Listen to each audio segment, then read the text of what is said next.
But Jags aren't horrible. From 10 Pins and More, here to wrap up a great doubles days stretch with the Mountain Conference doubles stepladder finals. Baker style, both teammates combining to form one game. A lot of good storylines going on here. Somebody's going to win their first career handicap title. We'll talk about that in a second.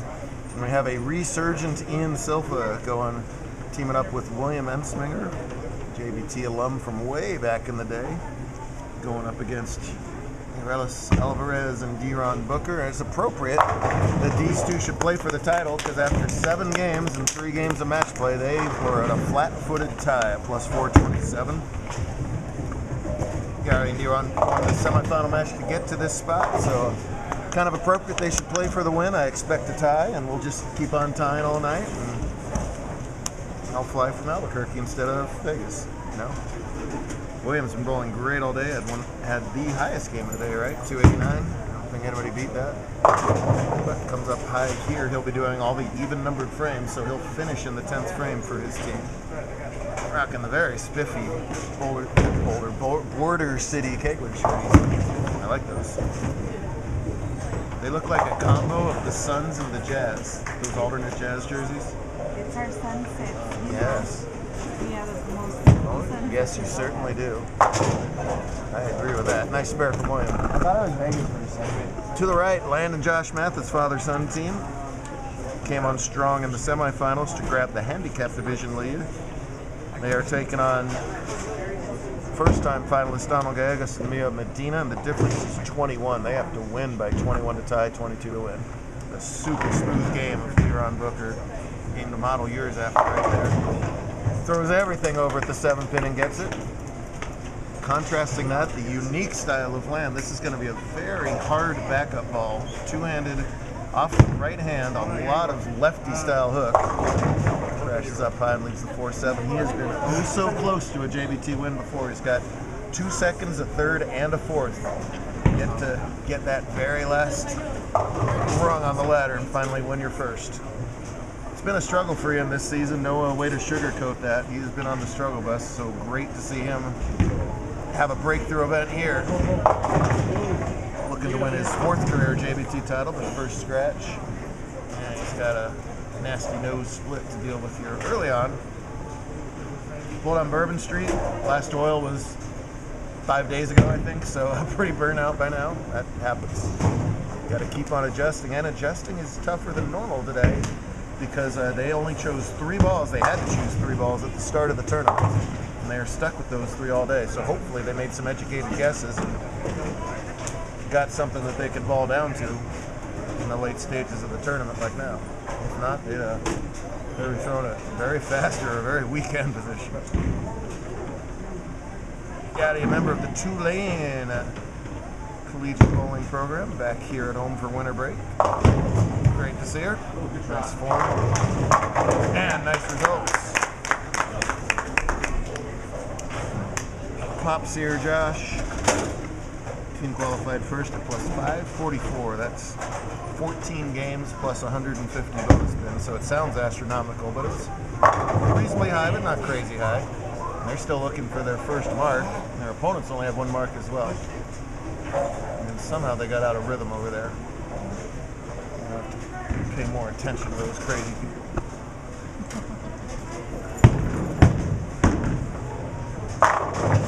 Williams continues to throw the ball great, gets the 2nd strike for his team. They weren't the only Ensmingers today.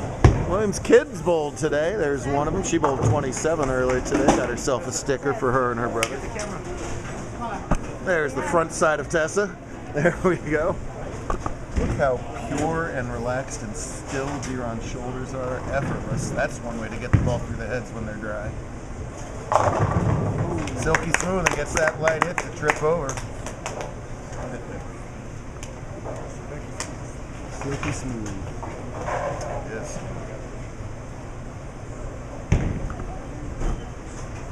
Land missed that 4-7 earlier, so he's going to have to recover here. He can get a little temperamental. That's a flaw in his game that I know he's working very hard on. The ball way further out. Oh, comes way further back. gets the big rake roll on that 2-pin. Ian Manuel catches a double for her team. That's necessary because these Baker games go by really fast. You only get 5 frames per bowler. And you gotta line in / make a good guess / get lucky really quick. Especially when your opponents have spare triple to open up. Lane got so pumped he had to walk down 6 lanes just to burn off some extra energy. I don't blame him, title match. Talk about unique styles, okay? This is just kind of going to dump the ball on the floor. As long as you can hit shots, whatever works. Gowdy has always been an excellent shot maker, and she continues to keep the string for her team. Spare 4-baggers, Gallegos gets the strike himself. 21 pin difference still early on. Josh been trying to consolidate into a double for his team. Mia will be attempting to do the same later. If anybody would like to take over as a fan of the Tampa Bay Bucks, please make a comment on this YouTube video. I'll be more than happy to sell you that fandom for cheap. Oh, nice shot. Williams going to carry that hit 9 times out of 10. Unlucky to leave the 7 there.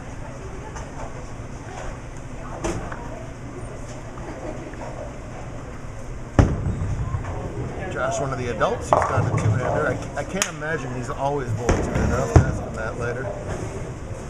Woo, that ball just hangs on to that 7. They trail by quite a bit.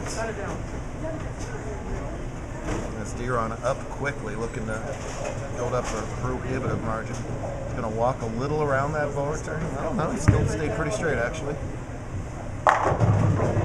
And after a couple light carries, he just pures that one. Deron does have a JBT title, but I believe it's 87 second place finishes, I think. Might be 89. We'll have to double check on exactly. It's a lot. It's more than you'd care to recap right now. I got to talk about something there. I haven't mentioned the other thing I always mention. We haven't talked about that yet. Big opportunity here for Silva. Got to get striking. He's only got this and 1 more shot left. Meanwhile, Mia gets a double for her team over there, as she is all excited. Bopping up and down over there.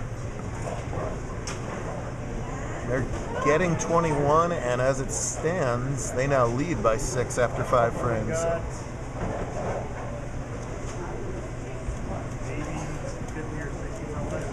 They're both bopping around. Song in their heart and a strike on the lanes. Nice stop at the 5-pin. The best they can do now is 225. Gowdy and Deron already in the 230s.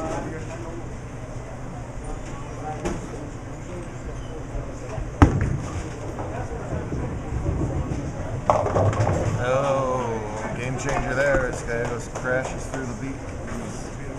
Big wide open splits.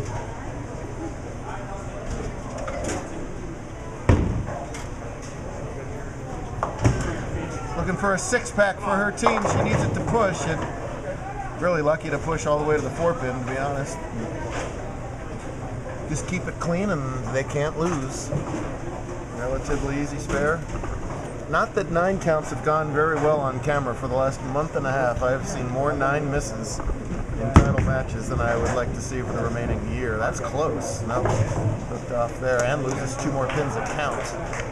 So big opportunity for Team Mathis to catch up here. They can take a 10-pin scratch lead. Remember, they only can lead by 21. That's how quickly this scenario can flip-flop. I guarantee if land strikes, you're going to hear about it down on lane 58. That's 24-lane bowling alley. Big thanks to Steve and the whole team for hosting us, as always.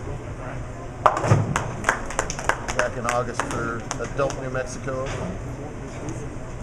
Throughout the season. Here's land shot in the 6th. That's close. Yeah! Well, he cut off his yell. He's still going to walk 20 lanes. There he goes, there he goes, there he goes. Nervous energy to burn. I don't blame you. Title match JBT. You don't come around every day. Trip that 4-pin. Man, dang it. Wry smile is all Insminger can do there. Suddenly the pins that have been falling all day Just not going their way this game.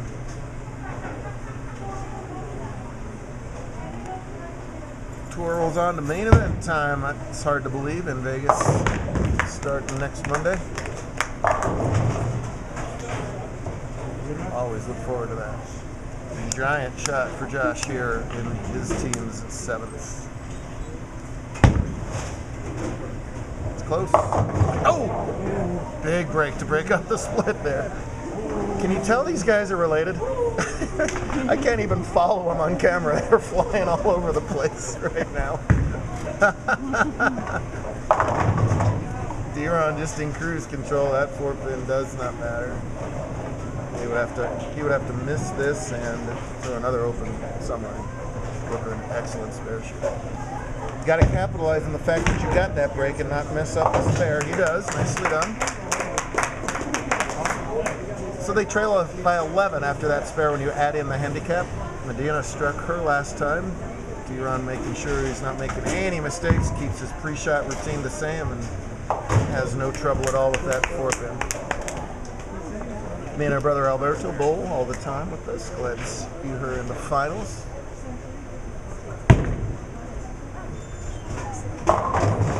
She crashes high. The 10-pin thinks about it. Does not fall. Let's get Silva's day finish off with 10. I mean 9. I mean 10 after he makes the spare. That's 10 total pins. That's obviously what I'm talking about. Vital spare for Medina. That's a pretty good shot. Nicely done. There's the 10 I was talking about. All right, 9 plus 1. Carry the 0 in. There you go. All right. I don't math, but that one's like... You don't math? Yeah, no.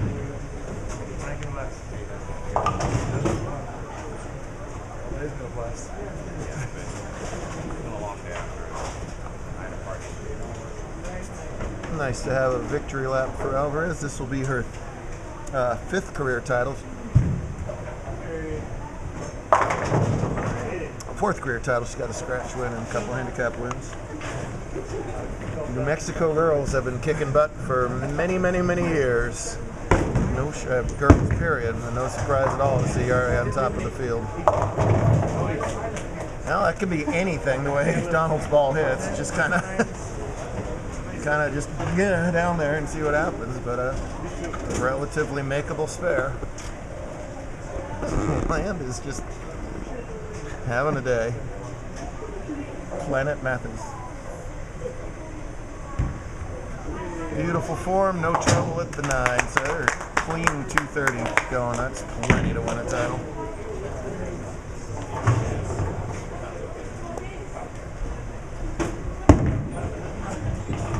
All right, no problem at all with the 3. He knows where the ball's going. So Land and Josh lead by 11. Again, they got a win by 21. So a 10-pin match with 2.5 frames. And of course, they strike every single time when it doesn't matter. We all know that.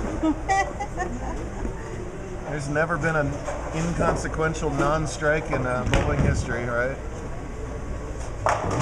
Well, D-Ron's won himself a car and Price is Right. He's now got twice the JBT titles he walked in the door with. He won Colorado Masters this year. He won Southwest stuff. He is. And he's getting ready to bowl the national tour. And that's right. He's going out full time on the winter swing on the national tour. Look out, national tour, by the way. This kid can play. He always has. Land in the 8th. Oh, real nice shot. Little half 7.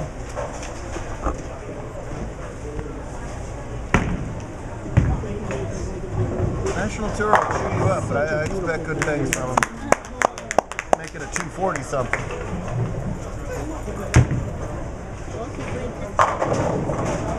William could probably strike 15 more times in a row now that everything's said and done. But things are not said and done over here in the handicap division. Land's team leads by 10. 7-pin is not easy to shoot when the lanes are hooking as much as they are right now. busted it. And when you throw a two-handed. I haven't got to do a JBT. I don't know if he can flip his hook or not. I don't think I've ever seen him do That's that. what I hate now.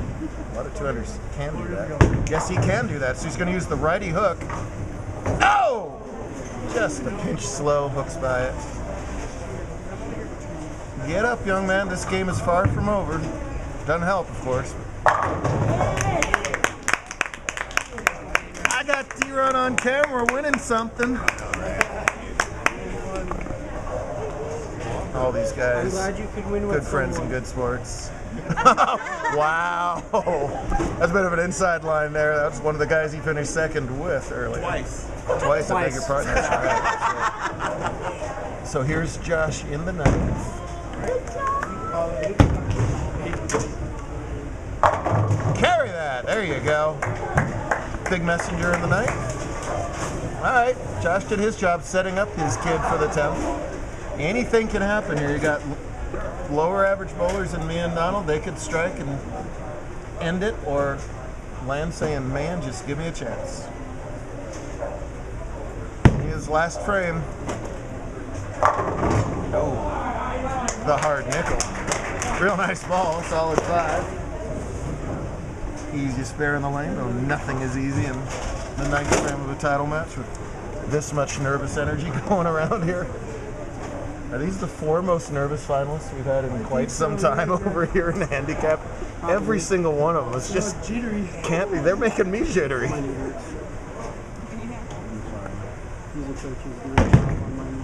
Got a hook. It's gonna. Well done. So the best Landon Josh can do is 185. The other team gets 165 with strike spare for 186. So strike spare wins. Anything less than strike spare, Land will have a chance to win. Does Josh and Len not have any? It's a different scenario. So here's my imitation of the handicap finals today. True story. Exactly. Sorry if anybody just had an epileptic fit on that, but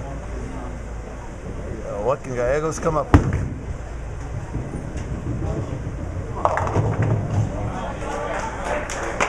Through 610. Oh, a lot of people left after a long day, but everybody who's left is into this now.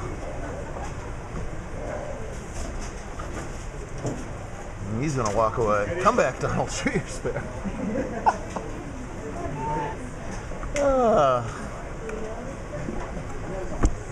First time finalists who want it.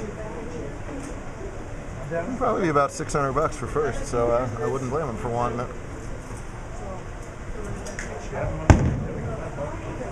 To the corner, he's got to get them both, but it rolls out and doesn't cover the 610. So they finish at 152 plus the 21 for 173. To win the tournament, Mathis needs strike 9 spare. Must strike on the first ball, then 9 spare to win. Strike 8 spare would be a tie. Strike 9 miss would be a tie. Double wins. He's got to forget about the missed spare and remember that he threw a very good ball in the first shot last time.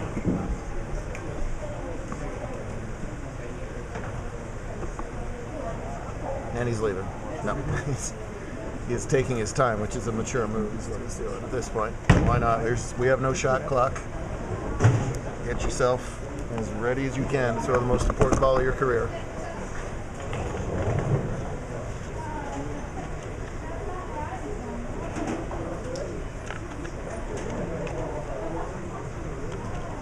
He's allowed to have that earbud in. I would not want anything playing in my ear right now. I'd want to get in my rhythm, not the... I'd actually during league sometimes I go with music just because In the very last shot? I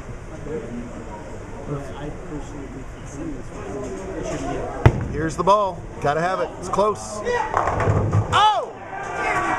Oh, man. 2 really good shots by Land in the 8th and the 10th. The 7-pin stands each time, and it's the difference in the match. Ah! Pick it up anyway, Land. He's going to be hard on himself, but he shouldn't be. He threw 2 really good shots. Yeah.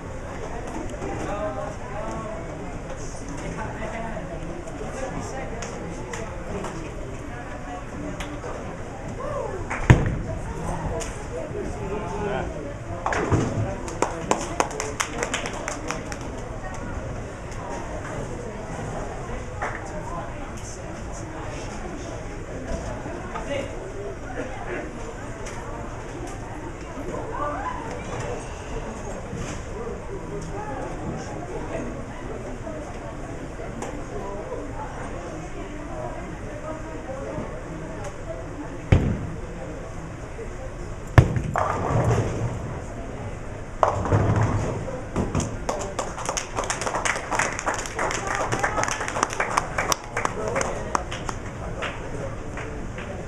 right, guess what, kids? Let's go to main event. Hold on. I can't talk to Eddie's mom right now because We'll see you there. Good stuff. We wrap up one of our favorite months of the year. See you in Vegas, kids.